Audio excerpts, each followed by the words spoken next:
Hello दोस्तों, कैसे हैं आप। आई होप कि आप अच्छे होंगे। दोस्त, हम लोग क्या पढ़ रहे हैं? तो हम लोग जो है ना 12th क्लास का अकाउंट सब्जेक्ट पढ़ रहे हैं और इसके अंदर चैप्टर नंबर 3 को पढ़ रहे हैं। चैप्टर नंबर 3 का क्या नाम है? Change in PSR. क्या नाम है? Change in PSR. चेंज का मतलब क्या होता है? चेंज का मतलब होता है बदलाव या परिवर्तन कह सकते हैं। और पीएसआर का फुल फॉर्म क्या होता है? Profit sharing ratio. यानी बिजनेस के अंदर, फर्म के अंदर, अब बिजनेस कर लीजिए या फर्म कर लीजिए, मौजूद पार्टनर्स, ये दो पार्टनर्स मौजूद है। इनका नाम है के फॉर किशन और आर फॉर रवि। और इनका जो रेशियो है वो 2:1 में है। और कहाँ लिखा है 2:1? तो एग्रीमेंट में लिखा है। यानी ये फर्म के मालिक है दो पार्टनर। ठीक है। तो बिजनेस या फर्म के अंदर मौजूद पार्टनर्स यदि वह अपना पीएसआर, पीएसआर का मतलब क्या? प्रॉफिट का रेशियो, मतलब वही प्रॉफिट शेयरिंग रेशियो, अगर ये चेंज करते हैं या बदलाव करते हैं तो इसका इफेक्ट, इफेक्ट को मतलब तो आप समझते ही हैं हिंदी में क्या होता है। इफेक्ट का मतलब असर कहाँ कहाँ पड़ेगा। और बुक्स में अकाउंटिंग कैसे करेंगे यह चैप्टर बताता है।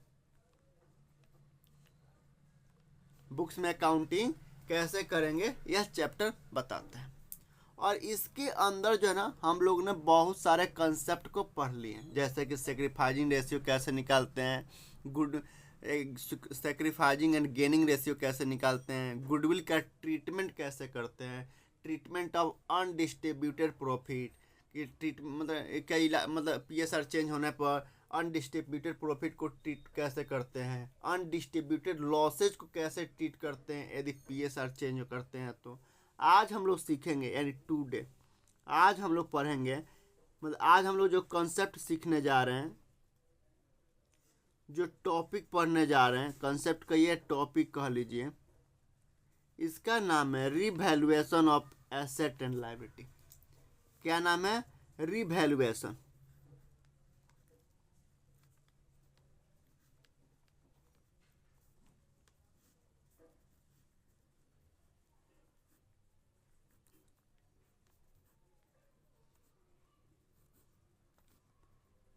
आज हम लोग जो कंसेप्ट पढ़ने जा रहे हैं चेंज इन पीएसआर के अंदर, उसका नाम है revaluation of asset and liability.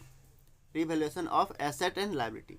Revaluation को ना profit and loss adjustment account भी कहते हैं। प्रॉफिट एंड लॉस एडजस्टमेंट,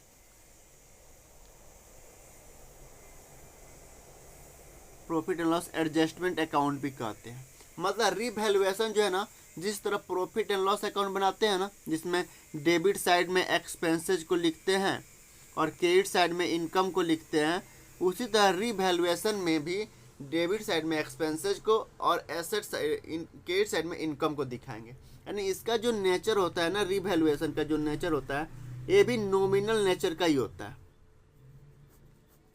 तो इसके अंदर जो है ना एसेट और लायबिलिटी के रिवैल्यूएशन के, यानी मतलब रिवैल्यूएशन का मतलब होता है, री मतलब होता है दोबारा,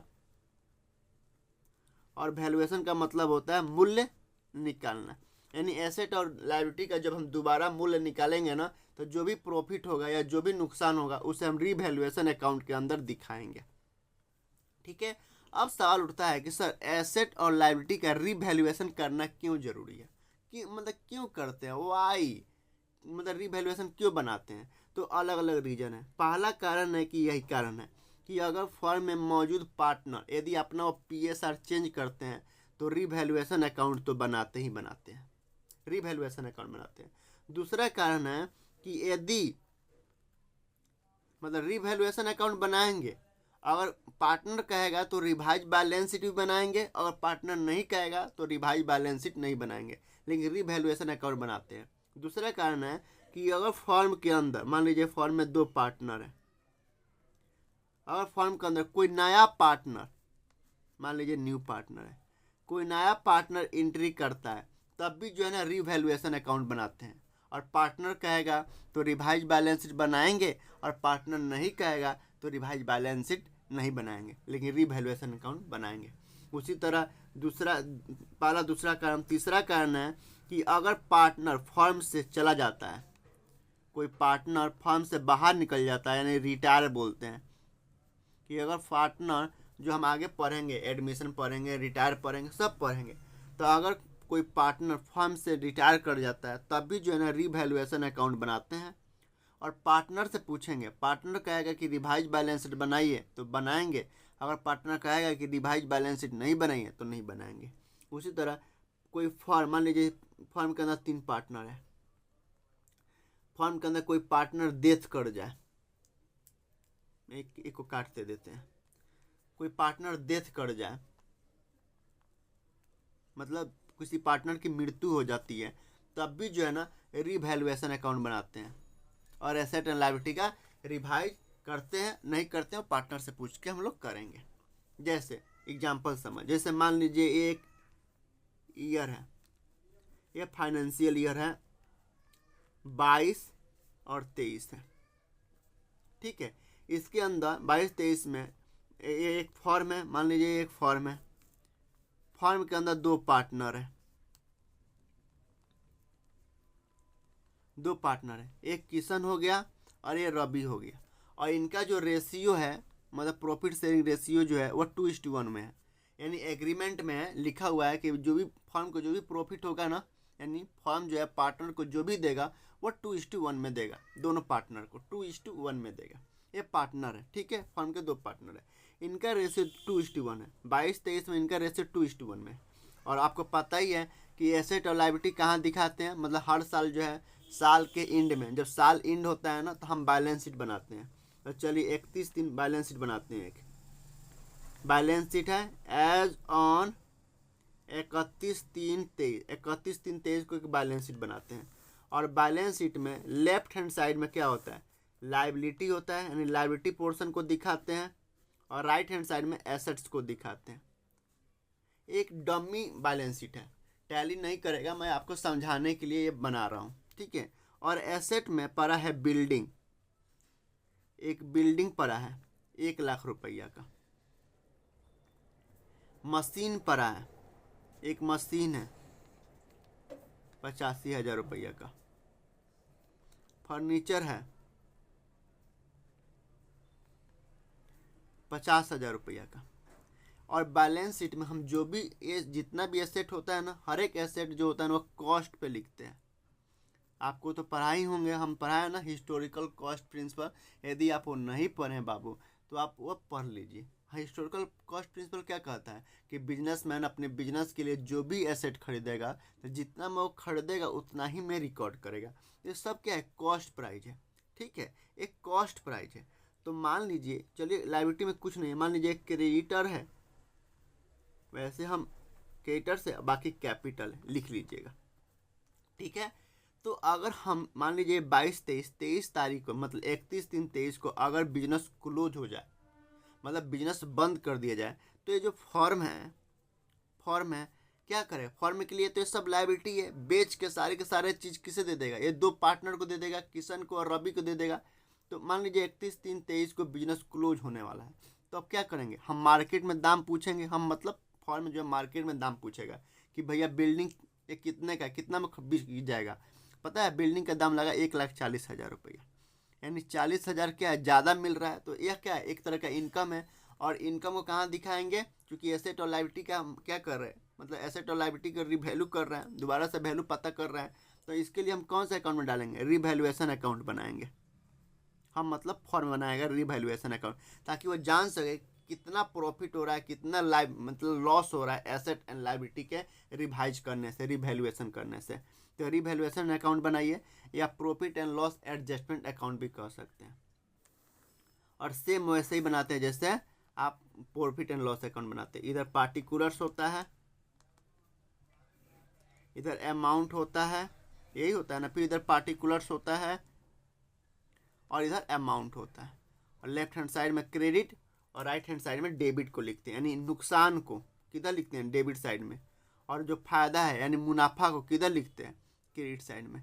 तो यहाँ पे 1,00,000 का चीज़ 1,40,000 में बिक रहा है, यानी 40,000 ज़्यादा मिल रहा है। तो फॉर्म के लिए क्या है, मतलब बिजनेस के लिए क्या है, इनकम है। और इनकम किधर दिखा है, क्रेडिट साइड में दिखा है कि बाई बिल्डिंग से 40,000 का मुनाफा हुआ। भाई एसेट बढ़ता है, एसेट बढ़ टू रिवैल्यूएशन क्रेडिट साइड में, तो बाई बिल्डिंग लिखेंगे कि बिल्डिंग 40,000 ज़्यादा मिल रहा है। उसी तरह मशीन गए पता लगाना है, तो मशीन जो है ना 80,000 में ही बिका, यानी 85,000 का चीज़ 80,000 में बिका, यानी 5,000 को फर्म का नुकसान हो गया। तो नुकसान किधर दिखा गया, डेबिट साइड में, कि टू मशीन से जो है ना 5,000 का नुकसान हो गया। उसी तरह फर्नीचर 50,000 का है, बिका कितना पता है, 52,000 रुपये में बिक गया, यानी 2,000 रुपये ज़्यादा मिल गया। तो 2,000 रुपये ज़्यादा मिल गया तो एक तरह का इनकम है, और इनकम कितना दिखाएंगे, क्रेडिट साइड में दिखाएंगे तो बाई फर्नीचर, कि फर्नीचर से 2,000 रुपये का मुनाफा हुआ। उसी तरह क्रेडिटर से 10,000 रुपये, यानी 10,000 रुपये किसी को देना है। अब वो जिसको देना है ना वो भूल गया कि हमको मतलब जिसको देना है वो बोला कि चलो, वो बोला कि 8,000 रुपये देना, 2,000 रुपये मत देना। तो 2,000 रुपये नहीं दिए तो हमारे लिए इनकम हो गया। तो इनकम किधर दिखाएंगे, बाई क्रेडिटर्स, कि 2,000 रुपये नहीं दे रहे हैं तो मेरे को 2,000 का मुनाफा हो गया। 31/3/23 को पता लगा। तब क्या होगा, अगर प्रॉफिट हुआ, मान लीजिए टू प्रॉफिट, या तो गेन होगा प्रॉफिट का, या गेन होगा, या बाई लॉस होगा। तो हम क्या करें, अगर गेन होगा तो पार्टनर के कैपिटल अकाउंट में ट्रांसफर कर देंगे, अगर लॉस होगा तो पार्टनर से उतना पैसा हम ले लेंगे। इसलिए रिवैल्यूएशन बना रहे हैं, ताकि एसेट और लायबिलिटी का रिवैल्यू किया जा सके। लेकिन पता है यहाँ ट्विस्ट क्या है, यहाँ पता है आगे चल के जो है ना, पार्टनर जो कहता है कि भैया हम बिजनेस क्लोज नहीं कर रहे हैं, यहाँ बिजनेस क्लोज नहीं हो रहा है। बाकी आगे जो है ना, मान लिया अब 23-24 हो गया, 23-24 में इन्होंने क्या किया, अपना रेशियो जो है ना 2:1 के जगह पे क्या कर लिए, 1:1 कर लिए। तब भी रिवैल्यूएशन बनाएंगे। रिवैल्यूएशन कब बनाते हैं, जब पार्टनर अपना PSR चेंज कर लेता है, कोई पार्टनर जो है फर्म के अंदर एंट्री करता है, कोई पार्टनर फर्म से बाहर निकल जाता है, या किसी पार्टनर की डेथ हो जाती है, तो रिवैल्यूएशन अकाउंट बनाते हैं। यानी मार्केट में एसेट और लायबिलिटी के मार्केट में जाके पता लगाते हैं जब PSR चेंज हुआ है उससे पहले, ताकि आगे जो भी बटेगा ना, मान लीजिए अगर 31/3/24 का अगर बिजनेस क्लोज होता है, अगर ये बैलेंस शीट 31/3/24 को बनाते हैं, मान लीजिए बिजनेस 31/3/24 को क्लोज होता है, तो यहाँ पे 1:1 चल रहा है, तो 1:1 में बांटेंगे ना। जो मान लीजिए रिवैल्यूएशन अकाउंट बनाएंगे तो 1:1 में बांटेंगे, जो कि गलत है। 2:1 में बांटना चाहिए था हमको, पहले 2:1 में बांटो फिर 1:1 में, ठीक है। इसलिए यहाँ पे क्या करते हैं, रिवैल्यूएशन अकाउंट बनाते हैं। तो अब बिजनेस क्लोज नहीं हुआ, आगे कंटिन्यू चल रहा है, तो अब हम रिवैल्यूएशन अकाउंट तो बनाएंगे। आगे जब हम 31/3/24 को बैलेंस शीट बनाएंगे ना, मान लीजिए 23 है, अब 31/3/24 को जो बैलेंस शीट बनाएंगे, वहाँ पार्टनर से पूछना होता है कि पार्टनर भैया आप ये बताइए कि आगे हम जो भी, मतलब PSR तो चेंज हो गया आपका, अब आगे हम जो बैलेंस शीट बनाएंगे क्या वो कॉस्ट वाला दिखाएंगे, कॉस्ट दिखाए, आगे जो बैलेंस शीट बनाएंगे वो कॉस्ट वाला दिखाए, यानी पुराना वाला वैल्यू दिखाए, कि रिवाइज बनाए। मतलब रिवाइज का मतलब हो गया कि बिल्डिंग का दाम 1,00,000 से 1,40,000 हो गया, तो यहाँ पे बिल्डिंग क्या 1,40,000 दिखा है, मशीन 85,000 की जगह 80,000 हो गया, तो मशीन 80,000 दिखा है। रिवाइज बनाए कि एज इट इज छाप दे। तो अगर पार्टनर कहेगा कि नहीं रिवाइज बनाइए, मतलब रिवाइज का मतलब 1,00,000 का चीज़ अगर 1,40,000 हो गया ना, तो 1,40,000 दिखाइए अगले साल में। तो अगर आप रिवाइज बैलेंस शीट बनाते हैं, अगर पार्टनर कहता है, यहाँ तक तो समझ में आ गया। मान लीजिए अगर पार्टनर्स कहता है भाई रिवैल्यूएशन अकाउंट तो आपको बनाना पड़ेगा, मार्केट में जाके दाम पता लगाना पड़ेगा कि मार्केट में एसेट और लायबिलिटी का क्या वैल्यू चल रहा है, उस अगर कम हो रहा है या ज़्यादा हो रहा है तो उसे रिवैल्यूएशन अकाउंट में हम दिखाते हैं। लेकिन बैलेंस शीट बनाते समय पार्टनर से पूछा जाएगा कि भैया, पार्टनर से पूछा जाएगा कि भैया आगे जो हम जब PSR चेंज हो रहा है उसके बाद जो हम बैलेंस शीट बनाएंगे, मान लीजिए 01/04/24 से मतलब इनका फॉर्म के अंदर जो पार्टनर्स है, 2 पार्टनर्स हैं, ये अपना PSR profit sharing ratio change कर लिए, 1:1 कर लिए। तो अब पार्टनर से पूछेंगे कि आगे जब हम 31/3/25 को कितना है इधर मान ली 24 है, 23 है, तो 31/3/24 को जो बैलेंस शीट बनाएंगे, बैलेंस शीट अगर बनाएंगे 31/3/24 को, एज ऑन 31/3/24 को, 31/3/24 को बैलेंस शीट जो बनेगा वह क्या रिवाइज बनेगा? टी शेप का होता है ना balance sheet, left hand side में लायबिलिटी होता है और राइट हैंड साइड में एसेट्स होता है। तो पार्टनर से पूछेंगे कि भैया जो हम बैलेंस शीट बनाएंगे वो ओल्ड वैल्यू दिखाएंगे कि रिवाइज वैल्यू दिखाएंगे? रिवाइज वैल्यू दिखाएंगे। तो अगर पार्टनर कहता है कि नहीं, अगर पार्टनर कहता है, अगर पार्टनर्स कहता है कि नहीं रिवाइज बनाइए, आगे जो बैलेंस शीट बनेगा रिवाइज बैलेंस शीट बनेगा,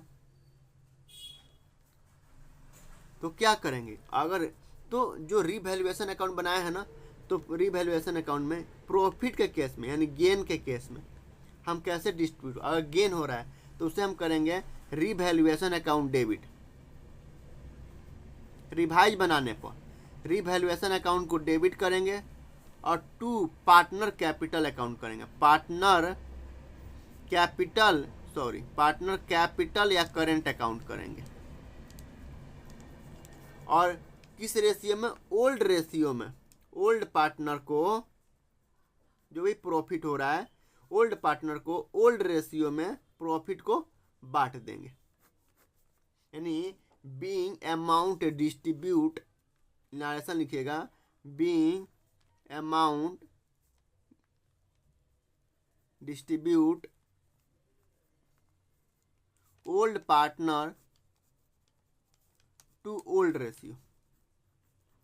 अगर आगे आप ओल्ड रेशियो, अगर आप आगे रिवाइज बैलेंस शीट बनाते हैं तो, लेकिन अगर लॉस हो गया तो, अगर प्रॉफिट हुआ तो ये एंट्री करना है, ठीक है। अगर लॉस हुआ तो हम क्या करेंगे? भाई लॉस होगा तो पार्टनर से पैसा लिया जाएगा, तो हम क्या करेंगे? पार्टनर का कैपिटल या करेंट, पार्टनर कैपिटल या current account debit to revaluation account, revaluation account बनाएंगे, करेंगे। और क्या करेंगे? बीइंग लॉस डिस्ट्रीब्यूट, लॉस हुआ ना, distribute old partner to old ratio. Old ratio में क्या करेंगे? डिस्ट्रीब्यूट कर देंगे। अगर रिवाइज बैलेंस शीट बनाते हैं तो, अगर पार्टनर का, भाई रीवैल्यूएशन अकाउंट तो बनाएंगे और रीवैल्यूएशन अकाउंट से या तो प्रॉफिट का पता चलेगा या नुकसान का पता चलेगा। और अगर पार्टनर कहता है कि भैया आगे जो बैलेंस शीट बनाएगा ना वो रिवाइज बैलेंस शीट बनाइए, मतलब रिवाइज का मतलब है कि 1,40,000 का हमारे पास मान लीजिए मशीन था, अब मार्केट में गए तो 1,80,000 उसका दाम मिल रहा है, तो 80,000 रुपया, ये 1,80,000 दिखाएंगे अब न्यू बैलेंस शीट में, ठीक है। अब अगर पार्टनर ये कहता है कि अगर कि रिवाइज बैलेंस शीट बनाइए तो ए एंट्री पास करेंगे रिवैल्यूएशन को, ठीक है। अगर पार्टनर कहता है, अगर पार्टनर्स कहता है कि नो रिवाइज बैलेंस शीट,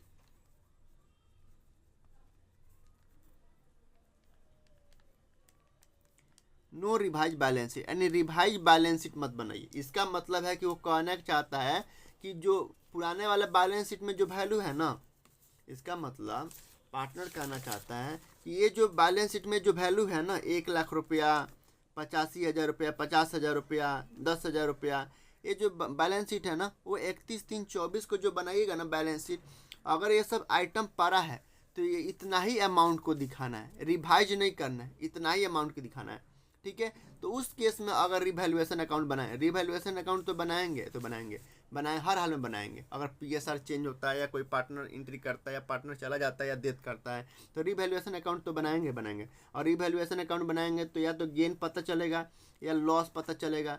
तो अगर पार्टनर कहता है कि नहीं रिवाइज बैलेंस शीट नहीं बनाइए, नो रिवाइज बैलेंस, इसका मतलब ओल्ड जो अमाउंट दिख रहा है ना बैलेंस शीट के अंदर वही अमाउंट नया बैलेंस शीट में दिखना चाहिए। तो हम क्या करेंगे?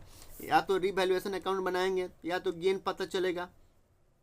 तो अगर रिवैल्यूएशन अकाउंट से गेन हो रहा है यानी प्रॉफिट हो रहा है, गेन मतलब प्रॉफिट हो रहा है, तो उसके लिए एक एडजस्टमेंट एंट्री पास करें। ये एंट्री पास नहीं करें, क्या करेंगे उसके लिए एंट्री क्या करेंगे करेंगे गेन के केस में